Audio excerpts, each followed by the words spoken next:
Ассалаумағалейкум ағайындар. Бүгінгі видеомыз жеміс ағаштарына суды үнемдеу және тиімді пайдалану. Сол үнемдеген суымызбен ылғалдықты 4-5 есе арттыру және сақтап қалу жайлы болады. Одан алдын сіздер Жомарт Бау-бақша каналының подписация бөліміне өтіп, каналға тіркеліп, лайк басып, сұрақтарыңыз болса комментарияға жазып, қолдау білдіріп отырыңыздар ағайындар.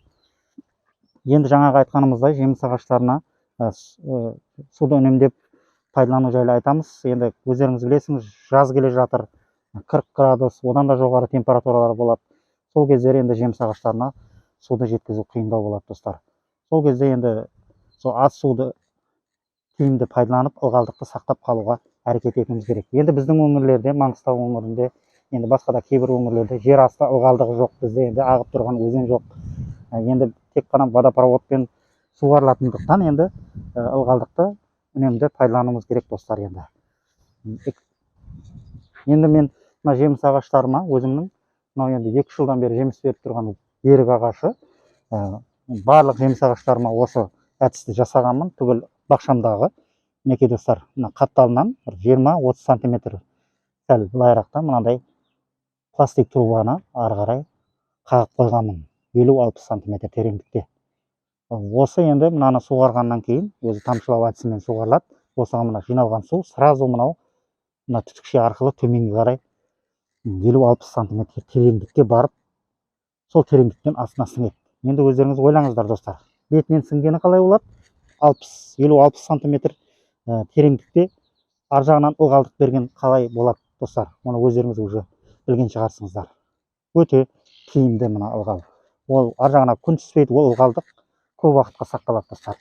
Енді мынаны соны 2-3 жыл бұрын істегенмін, осындай қылып пластик жылда ашып тазалап тұрамын. Егер ол мына бітеліп қалады десеңіз, мінекей мынандай кеше видеомда көрсеткендей сым бар, достар. Мінекей арасында осыны мінекей ішіне тығып, достар, мінекей тазалап қойсаңыз болады, мінекей достар. Мінекей мынандай 50-60 сантиметр тереңдікте, достар. Осы әдісті қолдансаңыздар, достар, мінекей суғарған суыңыз сразу 50-60 сантиметр тереңдіктен астына тамырларға ылғал береді, достар. Ол енді шамалға кеуіп те кетпейді. Өздеріңіз білесіз, тереңде болғаннан кейін. Мінекей енді шелекпен су құйып көрсетейін, оның ішіне қалай сіңетінін. Мысалы ретінде. Мінекей достар, көріп тұрғаныңыздай ішіне қалай кетіп жатыр.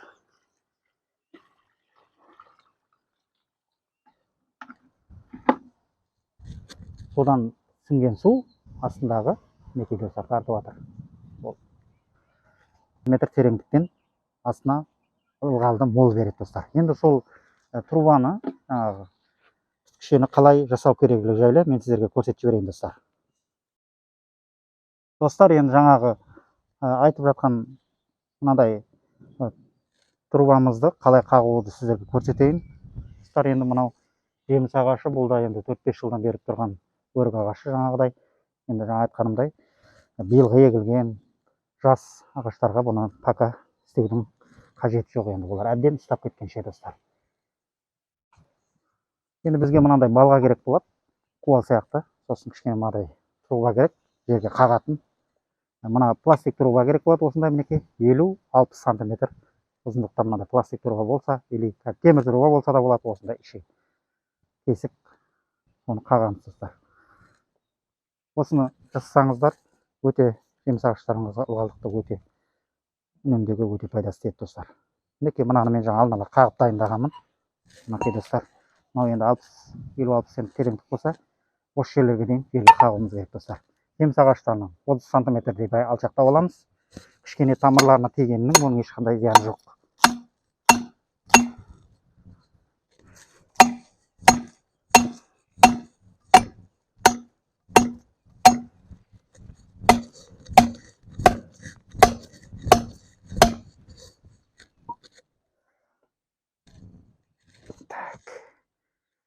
Болған жоқ.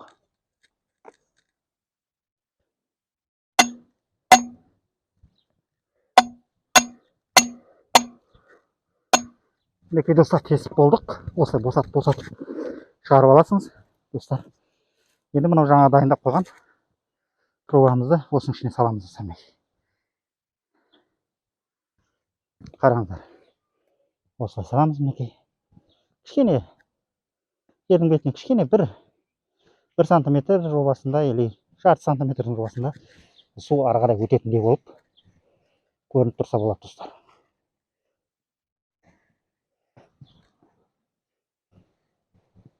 Жан жағын жақсылап көмеміз трубаның орнына салғаннан кейін. Мінекей достар. Мінекей достар.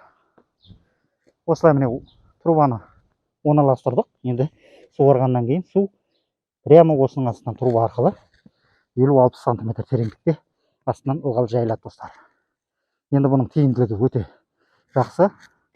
Осы бақшамдағы жеміс ағаштардың бәріне осындай қылып жасап қойғанмын. Каждыйының түбіне труба осылай қылып көміп, өзі тамшылатып суғарылады. Осы көріп тұрғаныңыздай тағы осымен тағы ары қарай тереңге барады.